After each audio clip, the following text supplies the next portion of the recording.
শৈবা, শৈবা, ওগো তুমি এসেছো? এই দেখো আমি তোমাদের জন্য অনেক অনেক প্রসাদ নিয়ে এসেছি। ওগো এত প্রসাদ তোমাকে কে দিল? বলছি তবে শোনো, আমি আমি হেঁটে চলেছি, কোথায় এক মুঠো অন্ন পাই এই ভাবতে ভাবতে আমি হেঁটে চলেছি। হঠাৎ আমি আমার কর্ণে আমি শুনতে পেলাম দূর থেকে শঙ্খ ঘণ্টা বাজছে, মায়েরা চারিদিকে উলুধ্বনিতে চারিদিকে যেন আলোকিত হয়ে উঠেছে। আমি ছুটে গেলাম, ওই উলুধ্বনি শঙ্খের ধ্বনি শুনে আমি দুর্বার গতিতে ছুটে গেলাম, গিয়ে দেখলাম এক মন্দির, সেই মন্দিরে পুরোহিত পূজা করছে। তারপর আমি সবার মতো প্রসাদ পাওয়ার আশায় আমিও ছুটে গেলাম সবার মাঝে। পূজাও শেষ হয়ে গেল, পুরোহিত একে একে সবাইকে প্রসাদ দিচ্ছে। আমিও গেলাম। আমায় না অনেক অনেক প্রসাদ দিলে, প্রসাদগুলো নিয়ে আমি তোমাদের কথা ভাবছি। আমি আমি আজ রয়েছি অনেক অনেক প্রসাদ খেতে দেব, এই ভাবতে ভাবতে আমি ছুটে চলেছি। হঠাৎ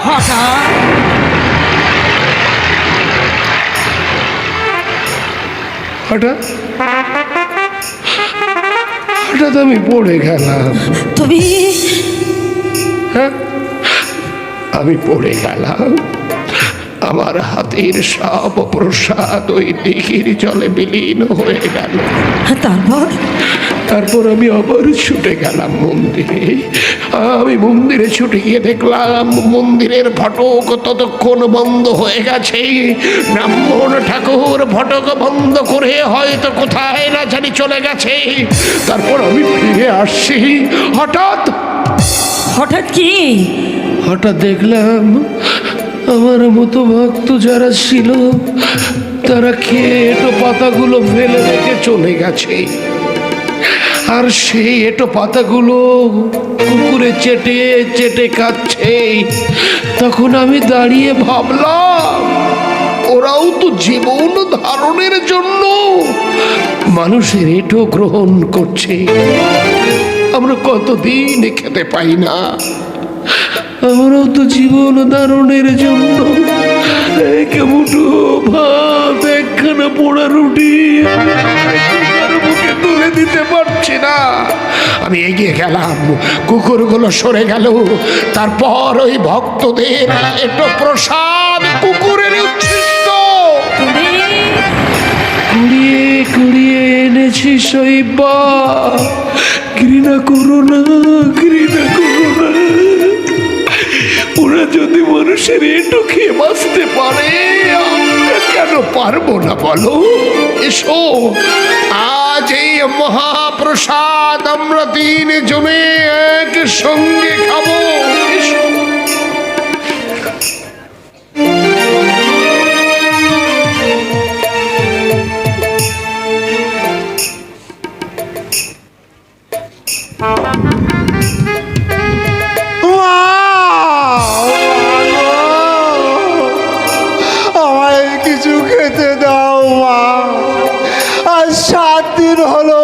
আমার পেটে কিছু পড়েনি মা, আমি বৃদ্ধ মানুষ, ক্ষুধার জ্বালায় আর পথ চলতে পারছি না মা। দয়া করে আমাকে দুটো খেতে দেওয়া। ভগবান ভগবান তোদের মঙ্গল করবে মা। ওগো অতিথি নারায়ণ, আজ এই ছিন্ন গাছ তলে তুমি এসেছ গো নারায়ণ। শৈবা, একটু অপেক্ষা করো, আমি যাবো আর আসবো।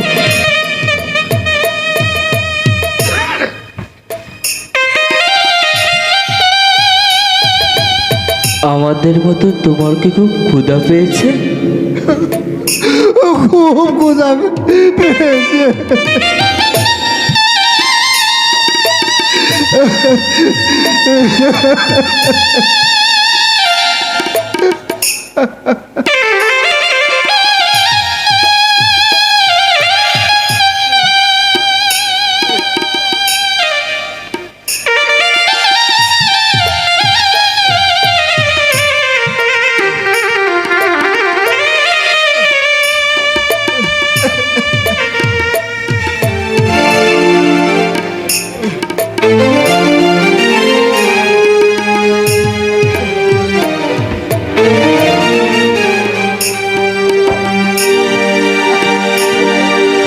ঠাকুর। হ্যালো, জীবন পথে চলতে গিয়ে করি যদি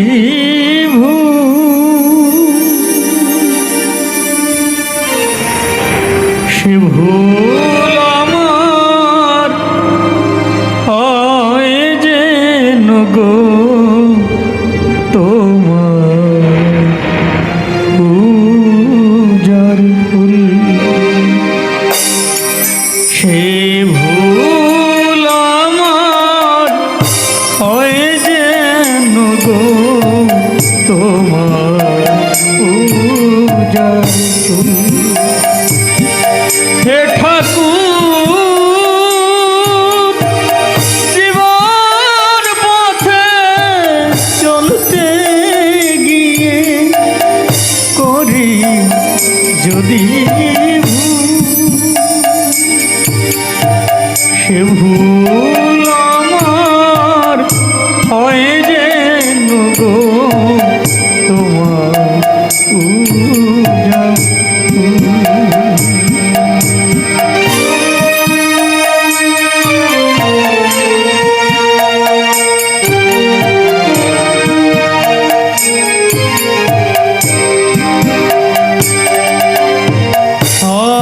সংসারের দুঃখ জ্বালা মাথায় নিয়ে যত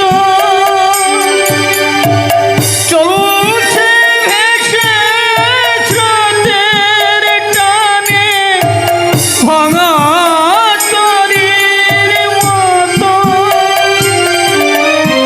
সংসারের দুঃখ জ্বালা মাথায় নিয়ে যত চলছে ভেসে স্রোতের টানে ভাঙা তরীর মতো। তোমার কৃপায় পাই যেন গো, তোমার কৃপায় পাই যেন গো অকুলেতে সে ভুল আমার হয় যেন গো তোমার পূজার ফুল। সে ভুল আমার হয় যেন গো তোমার পূজার ফুল। হে ঠাকুর, জীবন পথে চলতে গিয়ে যদি করি সে ভুল আমার হয় যেন গো তোমার পূজার ফুল। সে ভুল আমার হয় যেন গো তোমার পূজার ফুল। হে ঠাকুর, বেঁচে থাকো মা, বেঁচে থাকো। বাঁচালি মা, বাঁচালি। তুই এই জগতের লক্ষ্মী, গরিবের অন্নপূর্ণা, আর তোর ওই ছেলে ও যে মর্তের দেবদূত। দুঃখ কিসের রাজা? যতদিন এই দুনিয়া থাকবে ততদিন তুই দানবীর হয়ে বেঁচে থাকবি। আমরা তো এখন আর রাজা নই, আমরা যে সর্বহারা পথের ভিখারি। ওরে মা, তোদের মতো ফকির যদি দেশের বুকে দুই একটা থাকতো তাহলে এই রাজ্যটা স্বর্গবাসে পরিণত হতো। আমি তোকে আশীর্বাদ করি, তোর ওই শীতের সিঁদুর হাতের শাখা চির অক্ষয় হোক। ওরে তোর মতো দাতা, আরে ভাগ্যবান দেবদূতের জন্য তোদের হারানো রাজ্য আবার তোরা ফিরে পাবি, পাবি সুখের ঠিকানা, সুখের ঠিকানা, শান্তির ঠিকানা।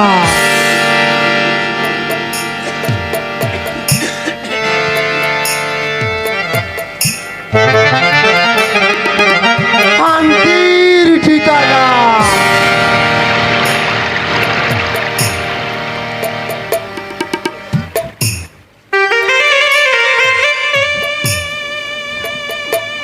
চলো চলো শহীদ বা চলো, আর প্রসাদে আমরা তিনজন মিলে ওই মন্দিরের আঙিনায় গিয়ে বসে থাকবো। এই তো আর কিছুক্ষণ পর সূর্য দেবতা আমার চির অন্ধকারের দিকে এগিয়ে যাচ্ছে।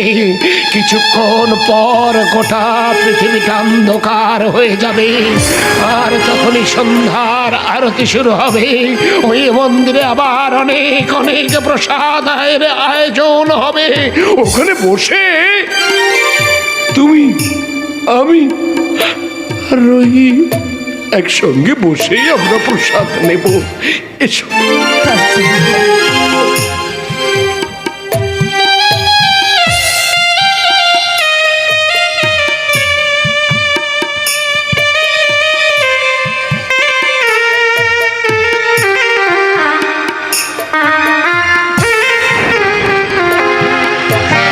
সকালে বেরিয়েছি, এখন একটা দাসীর খোঁজ পেলাম না। এখন যে কি করি কিছুই ভেবে পাচ্ছি না। আজ যদি দাসী না এনে বাড়ি ফিরি তাহলে বিরামণির এই ঝাঁটার বাড়ির আর মাপ নাই। রাত দিন ঘ্যানর ঘ্যানর আর প্যান প্যানানি আর মোটেই ভালো লাগে না। আজ যত লাগে দাসী একটা কিনে নিয়ে যেতেই হবে বাড়ি। আরে কেউ কি আছো? একটা দাসী বিক্রি করবে? দাসী, আরে আমার একটা দাসী চাই গো, দাসী। আমার একটা দাসী আছে ভাই, আমি আমি আমার দাসীকে বিক্রয় করব ভাই। কোথা থেকে বলছো বাবু? সামনে এসে দেখা দাও।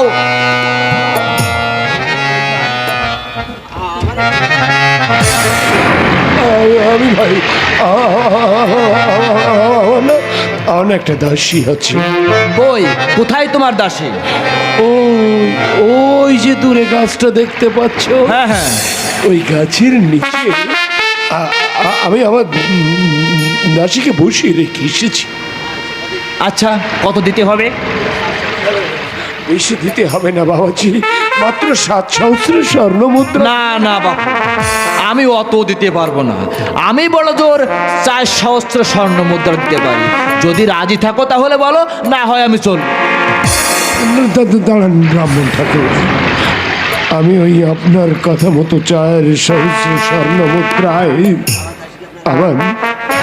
আমার দাসীকে আমি আপনার কাছে বিক্রয় করব। বেশ, তাহলে চলুন।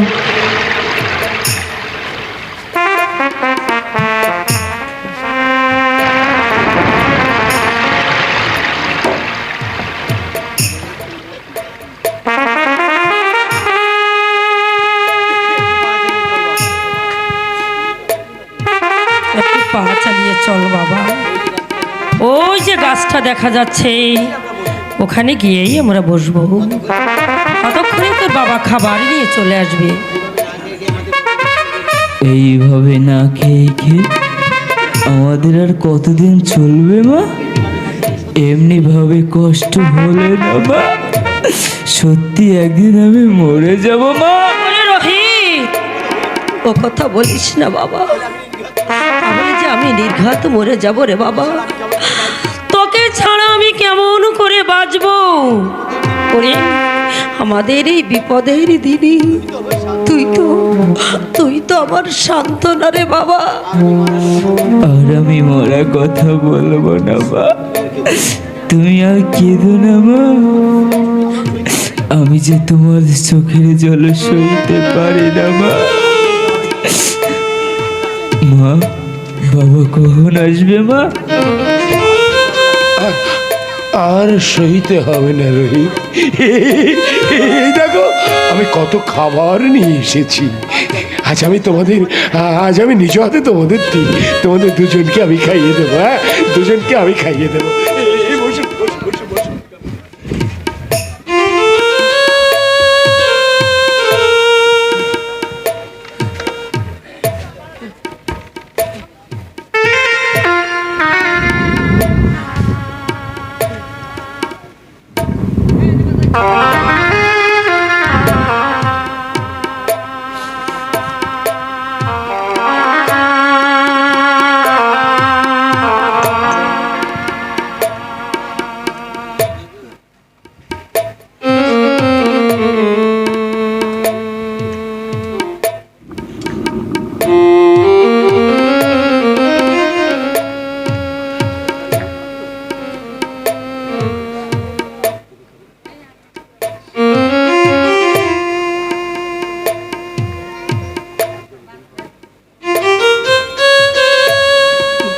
তুমি খাবে না?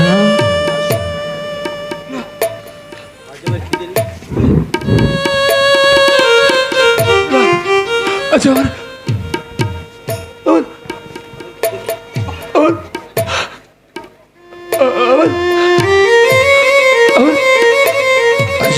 খিদে নেই শৈবা। কেন কেন কি হয়েছে তোমার? বলো না গো। এ কি তোমার চোখে জল? তুমি কাঁদছো কেন? বলো বলো কি হয়েছে তোমার? তুমি জানো না তোমার চোখে জল দেখলে আমি সহ্য করতে পারি না। বাবা, তুমি কাঁদছো কেন বাবা? বলো না, বলো না তোমার কি হয়েছে? তুমি কাঁদছো কেন বাবা? ওরে রোহিত, আমি যে কেন কাঁদছি আমি কাউকে বলে বোঝাতে পারছি না। আমি কাউকে বলে বোঝাতে পারছি না। আমি যে তোর হতভাগ্য পিতা রে।